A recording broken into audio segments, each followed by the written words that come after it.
Telev tukomye oli ku 98 katonyeza 7 era nga tuli mu program ya Feeling Nganzi muwanguzi yetawanika tukyagenda maaso mikwana abalungi tukyagenda maaso n'omuwanguzi waffe era nga njagala kugamba nti aba FC EFC Uganda Limited bakugambye nti bagenda kukulakulanya gwese kinomu abasuubuzi abeetaaga capital abagala okumaliriza ennyumba n'ebirala bingi nnyo kutandikira kakadde kamu ate era osobola okugulawo n'account ku mitendera egy'enjawulo nga saving account, premium and fixed term deposit account balina n'enkola ya easy mobile ekozesebwa okusasula loan nga oyita ku ssimu yo.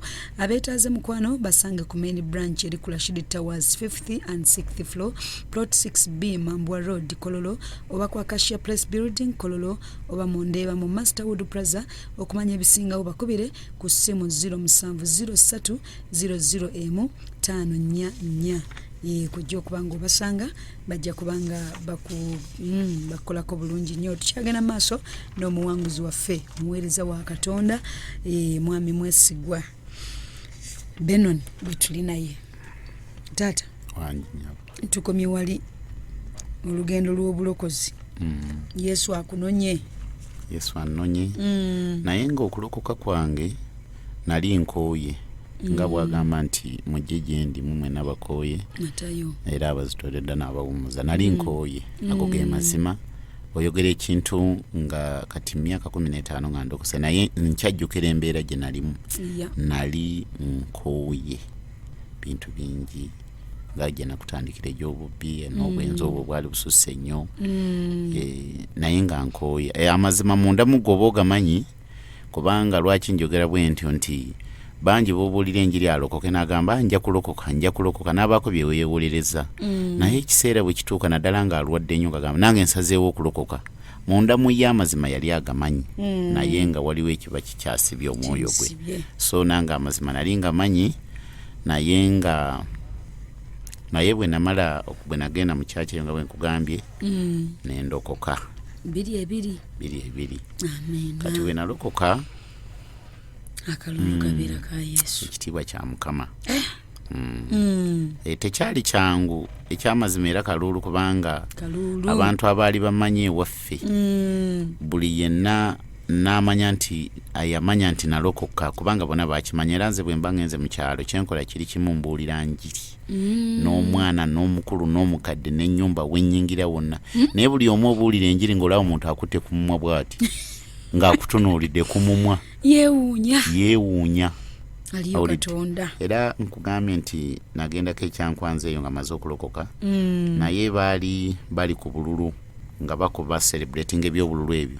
Kati omwana agenda emmanju we nasulanga ekyankwanzi mu lusozi n'asanga nga ntudde ku mulyango nsoma Bayibuli n'antunuulira n'agamba yeggwe niŋŋamba yenze n'atuula mu nfuufu awo n'akaaba amaziga. Muvubuka eyali ammanyi n'agamba ddala gw'atali mu bintu biri byempulira gw'oli wano ku kigambo kya Katonda n'akaaba amaziga. So ngezaako okusiigira ekifaananyi ekiri bwe kityo. Ekigambo ekyo nti omuntu omu bw'akyuka n'alokoka ne bamalayika mu ggulu bakolera ddala embaga ey'amaanyi. Ago ge mazima nga bw'okyogedde nkikkiriza nti bamalayika baakola embaga. Ate saalokokera bwereere musumba. Katonda ayina gy'antwala lwa nsonga sitaani yankozesa ebyo ye n'ayagala yeesooke amagenda gange naye yeebazibwa Mukama nti yandeka nankyusa. Haleluya. Mazima. So bwe mala okulokoka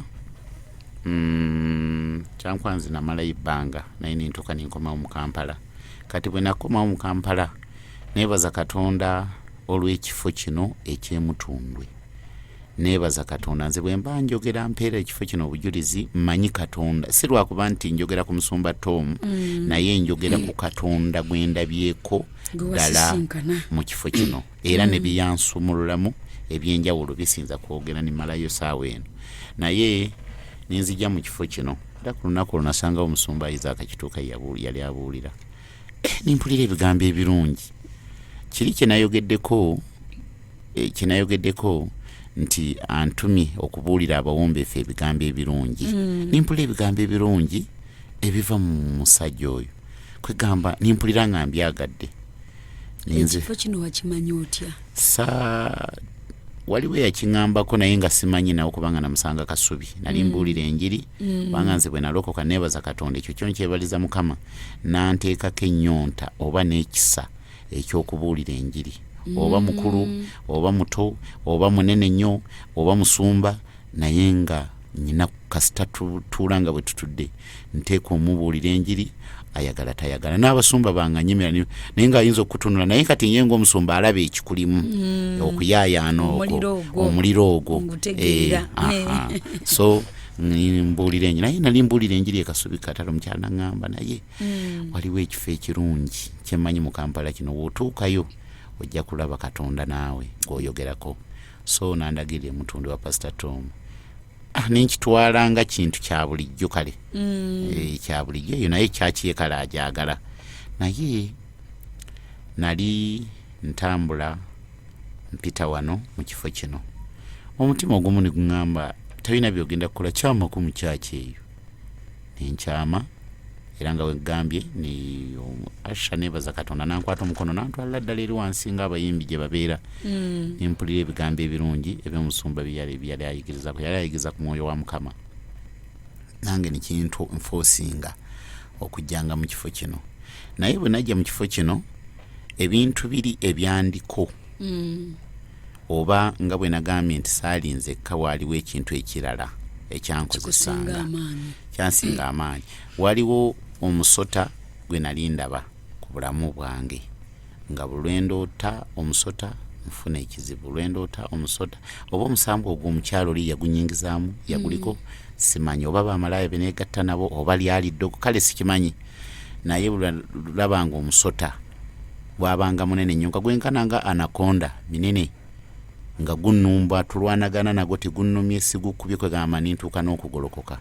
nga nja kufuna ekibambulira loole ejja kugwa era newe nali mu nte ekyankwanza eyo nasuubulanga nte anvudde mu matooke kubanga sente bwe zaggwawo nindokoka neebaza Katonda nti niŋŋenda ekyankwanzi nga naakalokoka myezi ng'ebiri oba esatu Mukama nampa omukisa ekyankwanzi bwe natuuka ne baŋŋamba gwavudde mu Kampala ogenda kukola mulimu ki nimbagamba gonna ngenda kukola so waliyo omusajja bamuyita Mugenyi nampeereza eddaamu ye ningisima ninkwata contractor ninteekako abantu mu myezi ng'etaano nali mpezezza ente 12 naŋŋamba buli sente zo zonna zigulemu ente era bannaa musajja Omukama amuwa omukisa ayina omutima mulungi naŋŋamba mulokole kweganga anjagala olw'okuba ndi mulokole Yesu antaddeko ekisa era nga mubuulira ekigambo nolanga asanyuse agamba mulokole sasula abakozi ne sente zo tujja zibalanga nkulagengamu ente bona agenda okuva wano ogende nekyoyina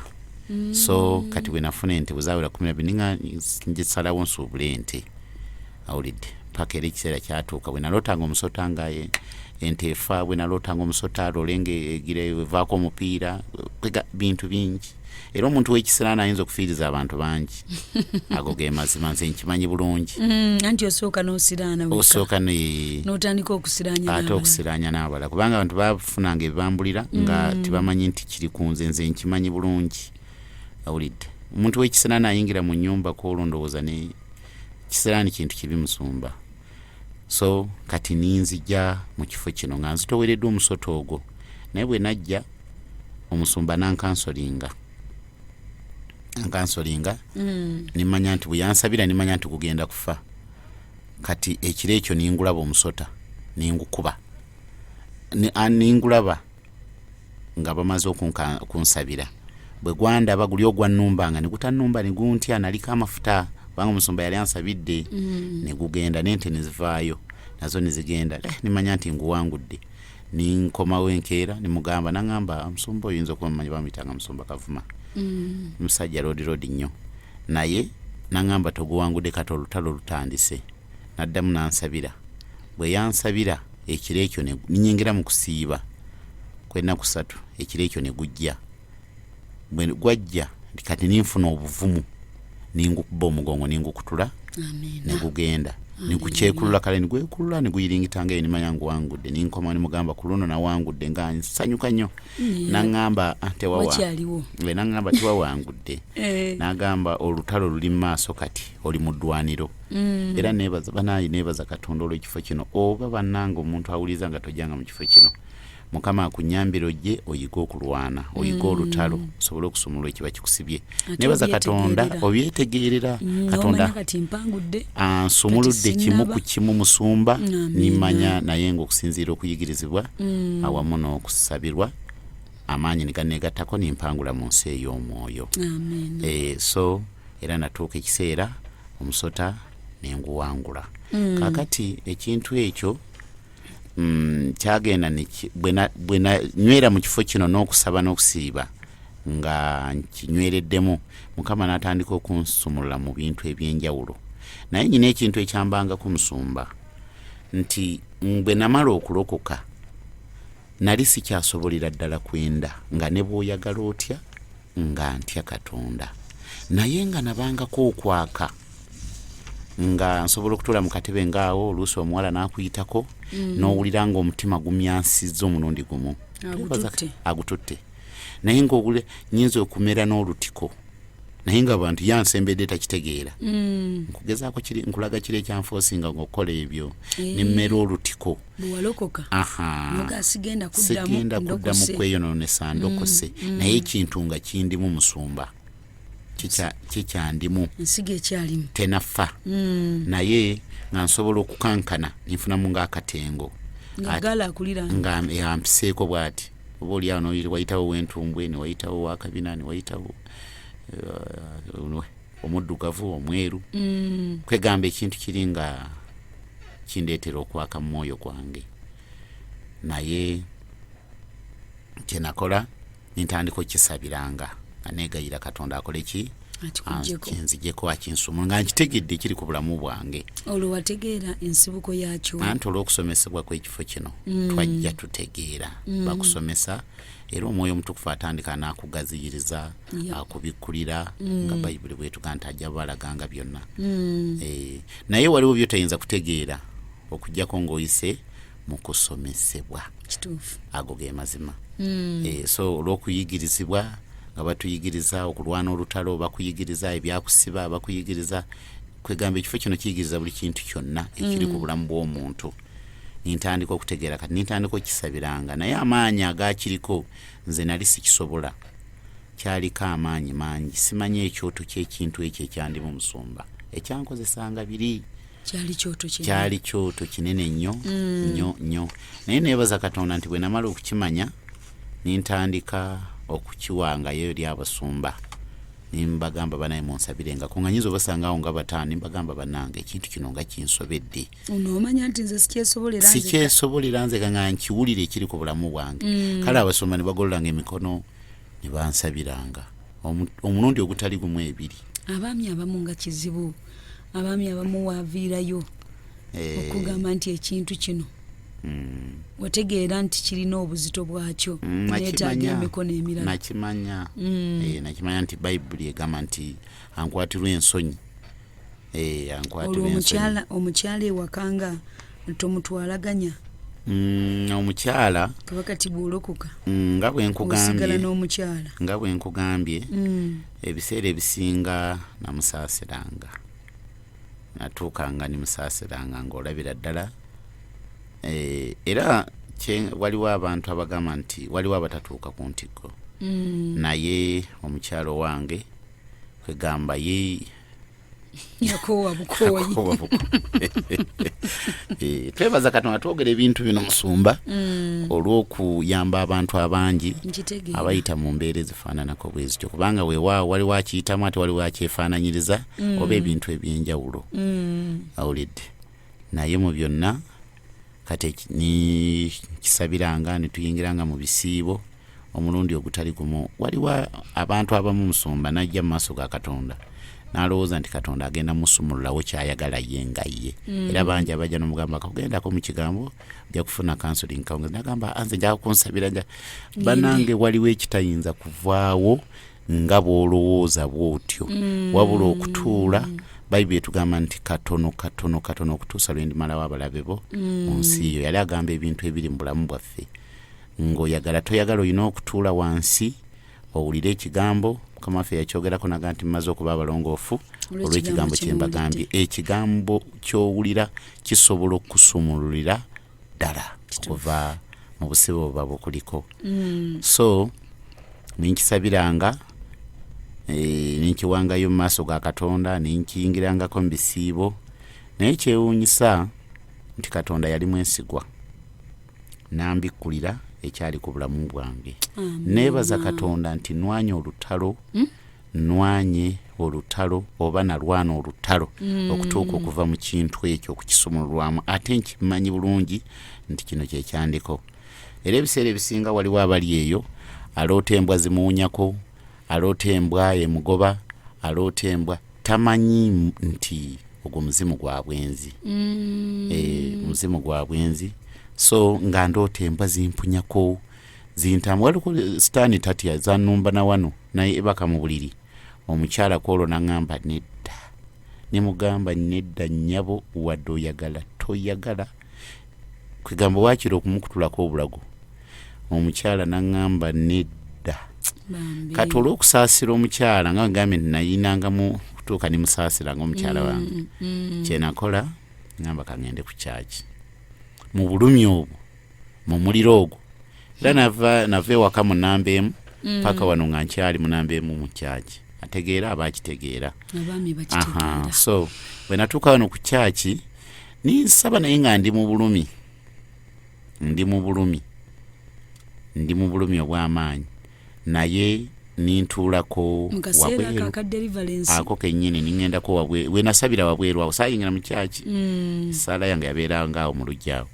Naye ninfunamu okusimagiramu bwe nti ninda bwempitirivu ze siyinza kumanya muwendo nga zonna zijja zimpunyako zineetooloola naye nga sinamanya nnyo makulu ga birooto. Naye nkimanyi bulungi. So embwa zaali nnyingi oba emyoyo egyo gyali mingi egyandiko. Naye bwe nasaba nnyo musumba nkiwangayo mu maaso ga Katonda ate nga tiyenkwasa nsonyi kubanga Bayibuli etugamba oba osobola okunsomerako ekyawandiikibwa eky'omusumba ekiri mu Ngero 28:13. Kinsomereko kubanga lwaki tujjangayo ekigambo kya Katonda kubanga kye kitusumulula. Ekigambo kya Katonda kitusumuludde. Ngero 28:13. 28:13. Nkwana abalungi ono bw'ataba Katonda abeerane. 28:13 agambye nti abikka kusobya kwe taliraba mukisa. Naye buli akwatula n'akuleka alifuna okusaasirwa. Kaakati nze nali naleka nga bwe ngambye nali sikyasobola kwenda nga ntya Katonda naye nga ndi mu bulumi. Ekintu kyali kirina amaanyi mangi. Omukyala yali alokose. Mukyala naye yali alokose. Ng'omuleeseeko na wano naawe. Nga muleeseeko wano. Naye wali tokimweyonjuliranga. Nali sisobola mugamba ng'abakyala b'omanyi bwe muli abanafu. Ayinza okudduka. Ayinza okukuba naye ku kyami n'agamba nali nafa dda. Owulidde. So kintu ky'ofa nakyo. Ekintu ky'ofa nakyo gw'oba okimanyi mu mutima gwo oba gw'omanyi gye nvuddewo by'oyiseemu. Naye ekigambo ekitugambye nti buli muntu abika ku kusobya kwe taliraba mukisa naye buli akwatula n'akuleka alifuna okusaasira. Kati nze nali naleka naye nga saatula. Kintu kyange kiri mu mwoyo gwange naye bwe kyatuuka ne kinsinga amaanyi kye nakola kiri kimu nga bwe nkugambye kwe kukyatuliranga abaweereza ba Katonda nimbagamba bannange ekintu nga kinnemeddeko ekintu nga kinsinga amaanyi. So abasumba ne bansabiranga era nanga bwe nsaba bwe nnyingira mu bisiibo ebyenjawulo nze nasiiba olw'ekintu ekyo nga mpulira nnyina byenkooye. Okimanyi nti kisinga ne ssente. Oyinza okutuuka nga ne ssente si kyekikulu gy'oli. Anti ssente ne bw'ozifuna naye ng'oli musibe era olwedde toyinza kubeera nazo ne bakuwa ssente mmeka ng'okyaliko obusibe. Naye Mukama bw'amala okusumulula Katonda atandikira ne bukaba katono nnyo ate n'osanga nga ggwe naggagga. ebyo tukimanyi bulungi. Naye Mukama yali mwesigwa, najja andeetera ekirooto. Nampa ekirooto nga ndi waffe mu kyalo, ndi mu kisenyi, bakiyita ebisenyi, naye nga kinene nnyo, naye ng'ekisenyi kiri kijjudde embwa. Embwa naye banange twebaza Katonda olw'okusaba. Bayibuli etugamba nti teri ssaala ya muntu etagenda kuddibwamu, era teri ssaala yaffe gye tusaba gye tutagenda kulabako.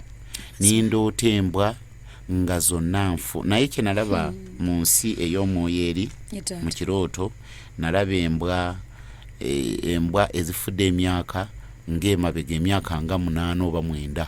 Mulye mu nsi ey'omwoyo oba okitegeera oba oyawula, omwoyo gwo guba gutegeera nnyo. Ekigeze ne ssaala gye wajjanga osaba, gye najjanga gye weewangayo ng'onyiikira, waliwo ekyalinga nga kifa nga bw'otema ku muti n'otema naye buli mbazi gy'otema erina kyekola. So buli ssaala gye tusaba wano neebaza Katonda olw'ekifo kino. Nga embwa nga zijja zifa myaka 8, myaka 6, myaka 4 n'ekitundu. Kwega nga eri mu nsi ey'omwoyo manya nti gino paati eno yamye eno n'eno paka n'otuuka ne ku myezi ng'okimanya ezakafa. Paka we natuuka n'endaba ezakafa essande emu. Mukama bananga gyatusumulula mpolampola. Nali mugana. Abamu balaba mbwemu. Naye gwe wali mugana. Egamba sinaggana wabula nga bw'oyinza okuyiwa empeke z'obulo. Ky'ekintu ekyandiko. Nga kiri we nagambye nti mu magezi gange okumanya nti ekintu ekyo kyali kika nnyo nga bwe nakugambirwa kuba nti ebimu nabiyiseyiseeko. Naye olunaku lumu nafuna omuwala okumujja eri Antonde Mitaga Fatuma. Wala munene nnyo mumpi alina amaanyi muto. Naye muwala nimugamba jangu kutwale ku Kampala. Okyakaleko olabe ku kibuga nimuleeta era twakyakala. Sijjukira namutwalire mu Capital Pub abagimanyi wali ekabalagala. Nitukyakala nitunywa ku mwenge nitukola ki. Naye omukyalo oyo twagendako nga tuvuddeyo. Naye yatuuka n'alemererwa. Ngolo mugenzi okuwummulamu. Nga tugenza okuwummulamu. Yatuuka n'alemererwa. Olowooza engeri gyali muto. Omuwala oyo yali yeetunda n'okwetunda. Ajja nenkimanya luvannyuma. Naye yatuuka n'alemererwa. Naŋŋamba nkwegayiridde nkwatirwa ekisa onsonyiwa okomaawo ng'alemereddwa. Kati nga bwe nali nnyinamu ekisa nimuleka. Naye kye neewuunya nti yali atambudde stage 2 ey'okusatu n'emulema. Naye nimusaasa nengamba kale kankutuleke. Ninsula mu nnamba emu paka budde kukya. Yagolokoka ku makya ne yeewuunya. Nambuuza kiki ekikuliko, oli muntu kiggwe? Sirwakuba nti nakozesanga mpeke, sirwakuba nti nakozesanga kintu kyonna, naye ngezaako okulaga sitaani engeri gy'ayinza okukuteekako ekintu.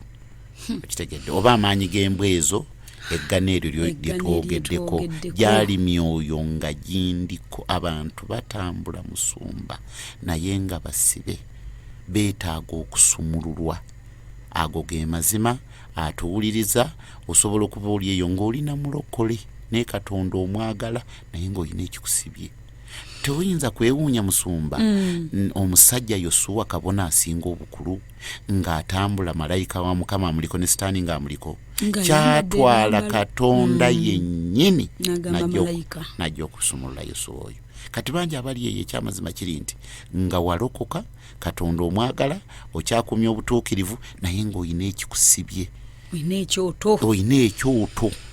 Amazima twebaza Katonda si lwakuba nti tusinza kifo oba tusinza basumba naye njogera nze kyemmanyi amakanisa nagayingiramu ag'abasajja ba Katonda naye teri kyakyukako.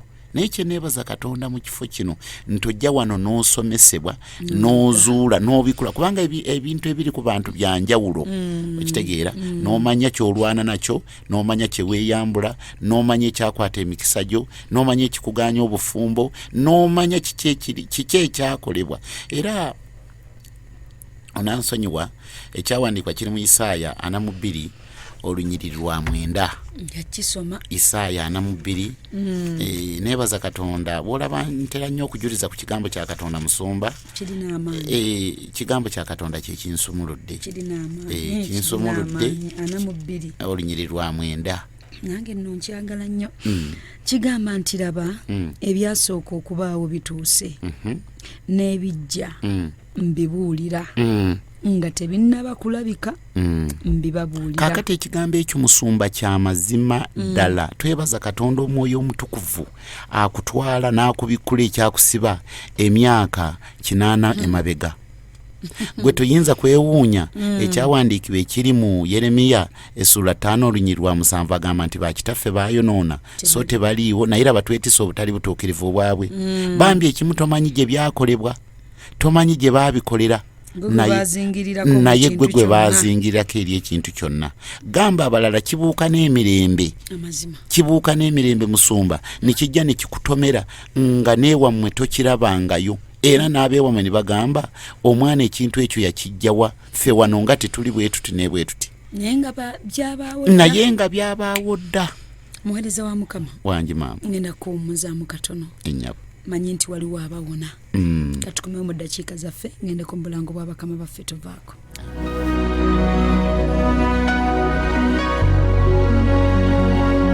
Owuliriza 98 katonnyeza 7 emmere y'omwoyo gwo.